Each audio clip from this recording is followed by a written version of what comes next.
Welcome.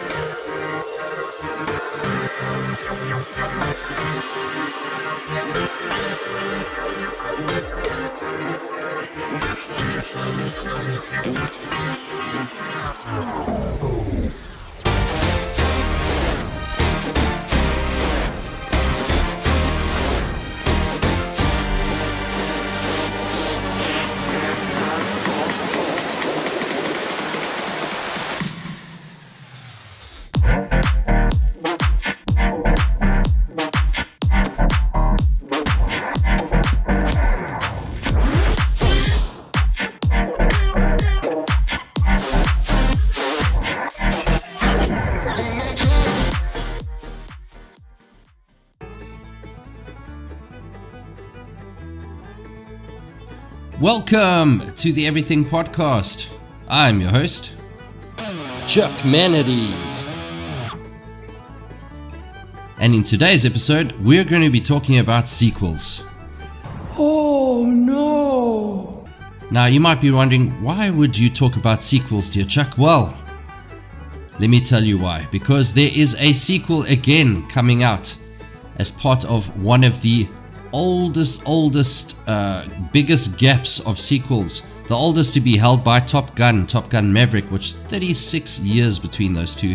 Beetlejuice to Beetlejuice, 36 years. Coming to America, coming to the number 2, America, 33 years. So why is this so important? Well, there is a new movie coming out, or at the very least a teaser trailer for Spaceballs 2, The Search for More Money, which is hilarious. They are openly saying, hey guys, this is a cash grab. And at the very least, you can at least say, hey, these guys are honest. So what I mean by cash grab is, yes, there are some sequels that are good. Look at the original Star Wars trilogy. Look at Back to the Future. Look at, well, arguably the first 3 Die Hards are pretty decent. However, there are some doozies, and it's not what I'm mentioning now. I just want to mention a couple of ones that have not been as great as their predecessors. For example, Incredibles 2, not as good as Incredibles 1. Avatar, The Way of the Water, not as good as the original Avatar. Indiana Jones 4 and 5, they don't exist to me. It's 1, 2, and 3. Dumb and Dumber, Max Fury, Finding Dory, Jurassic World, Star Wars, the newer ones. Now, for example, you get a decent one in the lineup, and you'll look at, for example, the last outing of Rambo, which was fantastic. And then there was 1 or 2 in the middle that weren't exactly as good. Toy Story, some were bangers, some weren't. Godfather, like all very pretty decent, but the first one, arguably second, is where you are lying strong, of course. So there are sequels that are good, and etc, etc. However, in the last probably decade, you get all sorts of types of sequels. So you get the direct sequel. So that says a direct continuation of the story following the same characters and plot lines. For example, The Empire Strikes Back is a sequel to Star Wars: A New Hope. Fine. Midquel, a story that occurs between 2 existing installments in a series, often filling in gaps and exploring events that happen during a time skip. Examples include Rogue One and Solo from the Star Wars franchise, which takes place between Revenge of the Sith and A New Hope. Paraquel, or Sidequel, a story that runs parallel to the original, often featuring different characters in the same world or timeline. The Lion King 1.5, what is even that? An example, showing the origins of Timon and Pumbaa with the events of the original Lion King. Legacy sequel, a sequel that takes place much later in the timeline, often focusing on new characters while still featuring the original characters in some capacity. Star Wars: The Force Awakens is a legacy sequel following the original trilogy characters while introducing a new generation. Then lastly, you get spiritual successor, and I'm sure there's more.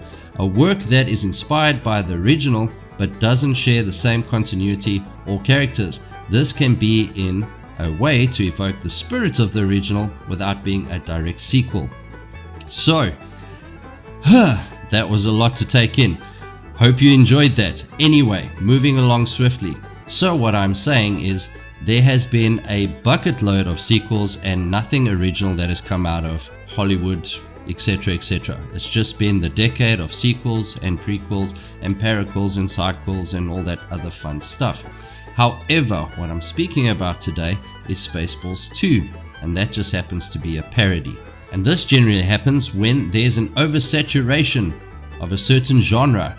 This will be, I think, in my opinion, the first parody that is taken the mickey out of something that is not genre-based, but the fact that there's just too many sequels.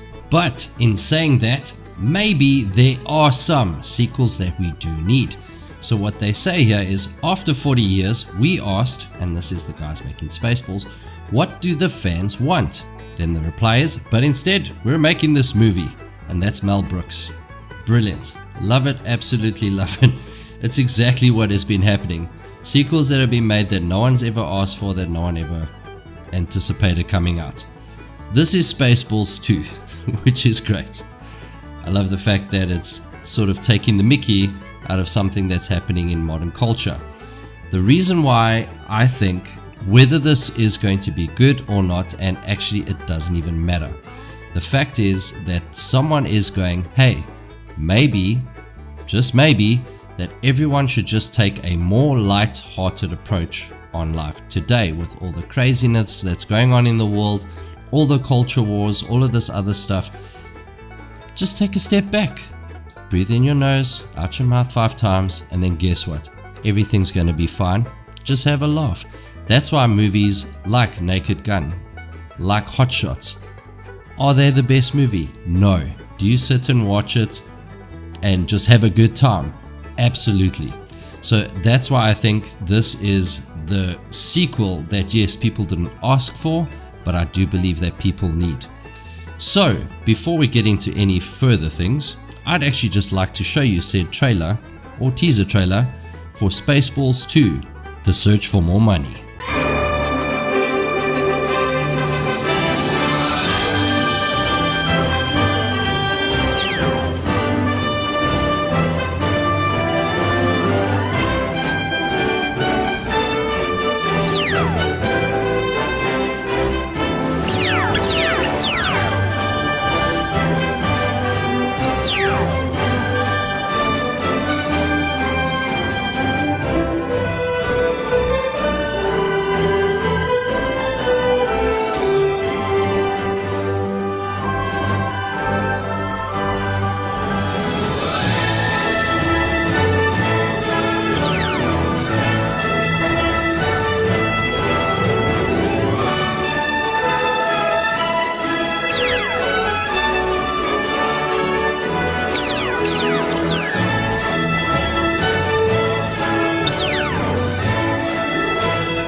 After 40 years, we asked, what do the fans want?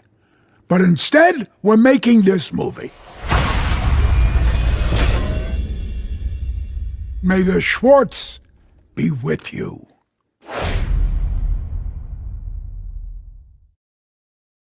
And that was the trailer for Spaceballs 2, The Search for More Money.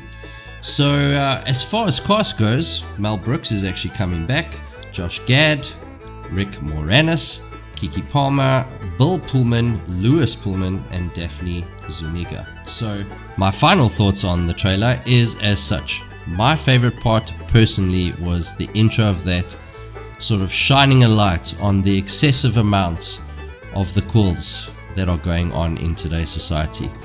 If you feel the same, please do let me know in the comments below. Are you excited for Spaceballs 2? Do you even know about Spaceballs 2? I'd love to hear all of those thoughts in the comments below. And as well as that, please do show us some love by liking, sharing, and subscribing. And that is it for today's episode of the Everything Podcast. We'll see you in the next one. Goodbye.